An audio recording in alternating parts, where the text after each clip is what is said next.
Students welcome back to my channel. तो आज मैं आपको 11th क्लास का अकाउंटिंग में इंट्रोडक्शन टू अकाउंटिंग जो फर्स्ट चैप्टर है उसके नेक्स्ट टॉपिक कराने जा रही हूँ, डिस्कस आपके साथ करने जा रही हूँ।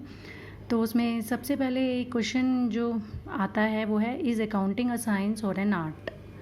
तो इस क्वेश्चन का आंसर करने से पहले आप मेरा एक छोटा सा एग्जाम्पल समझने की कोशिश करना कि बेटा देखो, ये सभी जानते हैं कि एक सेट टेम्परेचर में जब हम दूध में हल्का सा जामन लगा देते हैं, हल्का सा दही लगा देते हैं, तो क्या हो जाता है, वो पूरा का पूरा दूध दही बन जाता है ना। ये क्या है, ये साइंस है। ओके, अच्छा, अब कुछ लोग जो हैं खट्टा दही जमाते हैं तेज़ गरम दूध में, कुछ लोग जो है मीठा दही जमाते हैं गुनगुने दूध में, कुछ लोग नॉर्मल दही जमाते हैं। तो ये क्या है, ये आर्ट है। ठीक है, तो आर्ट क्या होता है, बेसिकली आर्ट होता है technique which help us to desired objective. मतलब आपने कोई ऑब्जेक्टिव सेट किया हुआ है और उसको अचीव करने के लिए आपको हेल्प करती हैं जो टेक्निक, वो क्या कहलाई जाती हैं, आर्ट। तो इस लिहाज से अगर हम देखें तो हमारा अकाउंटिंग आर्ट है, क्योंकि आर्ट हम अपने बिज़नेस में भी एक सेट कर लेते हैं ऑब्जेक्टिव कि हमें इतना प्रॉफिट कमाना है, इतनी इस ऊंचाई तक हमें अपने बिज़नेस को लेके जाना है, या जो भी ऑब्जेक्टिव्स हैं या सोशल ऑब्जेक्टिव हैं, जो भी हम पहले सेट कर लेते हैं ना, तो हमारा अकाउंटिंग आर्ट है। ठीक है, अब साइंस क्या होता है बेटा, साइंस होता है any organise knowledge based on certain basic principles is a science.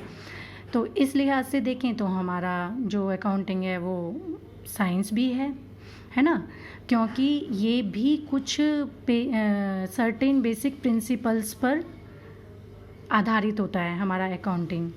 Okay, हालांकि ये प्योर साइंस नहीं है, क्योंकि हमारा जो अकाउंटिंग है वो फ्लेक्सिबल है, वो मैन मेड है। उसमें हम अपने टाइम के हिसाब से या अपने सिचुएशन के हिसाब से कुछ भी चेंजेस कर सकते हैं, लेकिन साइंस में ऐसा नहीं होता। तो प्योर साइंस तो नहीं कहेंगे, बट साइंस है, समहाउ ये साइंस है। तो अकाउंटिंग इज़ बोथ, जो आउटकम आ रहा है वो ये है, accounting is both science as well as art. Next जो टॉपिक है बेटा वो है ब्रांचेज ऑफ अकाउंटिंग। अकाउंटिंग कितने तरीके की होती है, तो फर्स्ट है बेटा फाइनेंशियल अकाउंटिंग। फाइनेंशियल अकाउंटिंग क्या होता है, जो आप अब 11th क्लास में पढ़ रहे हो ना अकाउंटिंग का पार्ट, वो क्या है, फाइनेंशियल अकाउंटिंग है। फाइनेंशियल अकाउंटिंग में क्या होता है, जो हमारे फाइनेंशियल इवेंट हैं, ट्रांजैक्शन हैं, उनको रिकॉर्ड करना, उनको समराइज़ करना, उनको क्लासीफाई करना, उनसे कुछ रिजल्ट निकालना। ठीक है, ये सब होता है फाइनेंशियल अकाउंटिंग। नेक्स्ट है कॉस्ट अकाउंटिंग। कॉस्ट अकाउंटिंग आप नहीं पढ़ोगे कॉस्ट अकाउंटिंग के बारे में कुछ भी, बट बस मीनिंग आपको इंट्रोडक्शन दिया जा रहा है। तो कॉस्ट अकाउंटिंग क्या होता है बेटा, कॉस्ट अकाउंटिंग में हम एक प्रोडक्ट की कॉस्ट निकाल लेते हैं, टोटल जो उसको बनाने में खर्चा आया है उसकी कॉस्ट निकाल लेते हैं। ठीक है, ये होता है cost accounting. Next is management accounting, जो कि आप 12th क्लास में पढ़ोगे। मैनेजर्स भी अकाउंटिंग से हेल्प लेते हैं और अकाउंटिंग करते हैं फॉर डिसीज़न मेकिंग के लिए वो मैनेजमेंट अकाउंटिंग होती है। ठीक है, HRM अकाउंटिंग, टैक्स अकाउंटिंग, ये आप अभी तो नहीं, हायर एजुकेशन में ही पढ़ोगे, लेकिन HRM अकाउंटिंग क्या होता है, human resource management accounting. Tax accounting मतलब कंपनी को कितना इनकम हो रहा है, वो कितना टैक्स पे करेगी, and that's it. Okay, next जो टॉपिक है वो है अकाउंटिंग। क्या है अकाउंटिंग एंड अकाउंटेंसी। ये दोनों आपको सेम लग रहे होंगे, लेकिन ये सेम नहीं है बेटा। अकाउंटेंसी क्या होता है, अकाउंटेंसी होता है नॉलेज। ठीक है, accountancy is knowledge of accounting. और अकाउंटिंग क्या होता है, प्रोसेस और एक्शन।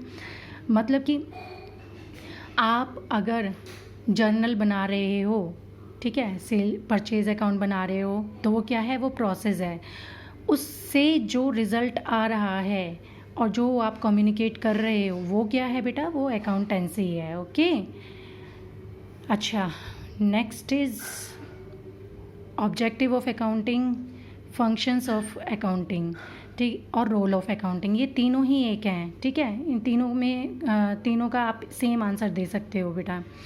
तो इस वीडियो में मैं आपको सिर्फ इंट्रोडक्शन दूंगी क्योंकि फिर बहुत लेंदी हो जाती है। नेक्स्ट वीडियो में मैं इन्हें एक्सप्लेन करूंगी। First is maintaining accounting, second determining profit और loss, third determining financial position, fourth facilitating management, fifth providing accounting information to users and last is protecting business assets. Okay, तो इनके बारे में मैं आपको नेक्स्ट वीडियो में अच्छे से एक्सप्लेन करूँगी। पहले आप इतना ही देखना, ठीक है। अगर आपको वीडियो अच्छी लगी हो तो लाइक करना, शेयर करना और मेरे चैनल को सब्सक्राइब करना। ओके।